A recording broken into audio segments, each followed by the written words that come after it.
ஐயா மோடி அவர்கள் அந்த இடத்துல கொடுத்த மரியாதை கொஞ்சம் ஒரு அவர்கிட்ட வந்து ஒரு அப்ப ஸ்டாலின் அவர்களை பாராட்டியிருக்கீங்க. இல்ல அந்த பதிவை படிக்கிறவங்களுக்கு அது புரியல நெறைய பேருக்கு. நீங்க மோடிய பாராட்டுறீங்களா, அந்த அளவுக்கு ஒரு பயங்கரமா பதிவு போட்டிருந்தீங்க. அதுதான் சொல்றேன். இல்ல அது என்னன்னா, அவங்க 2 பேருமே ஒரு ஒரு ஒரு பிரச்சனை போயிட்டு இருக்கிற தலைவர்கள் போல சந்திச்சுக்கல. மாறாக ஒரு நண்பர்கள் போல தான் சந்திச்சிருக்கிறாங்க. ம்.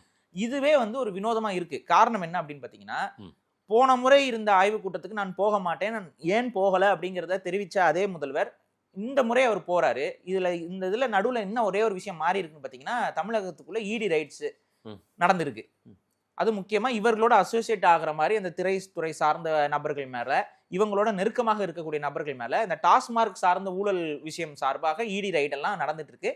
உண்மையா சொல்லப்போனா, அது வந்து தமிழக அரசு எதிராகத்தான் வழக்கு தாக்கல் பண்ணிருக்கு. டாஸ்மார்க்ல வந்து உச்சநீதிமன்றத்துல சொல்லியிருக்கீங்க. வந்து இத விசாரிக்க கூடாது. இடி வந்து இத விசாரிக்க கூடாது அப்படிங்கிற மாரி நீங்க குடுத்திருக்கிறீங்க. இப்ப பிரச்சனை தான் போய்க்கிட்டு இருக்கு. பிரச்சனை போயிட்டு இருக்க டைம்ல வந்து உங்க மத்தியில வந்து இந்த அளவுக்கு நட்பு பாராட்ட முடியுது அப்படின்னா, அது சம்திங் ஃபிஷி. ஏதோ ஒண்ணு நடக்குது.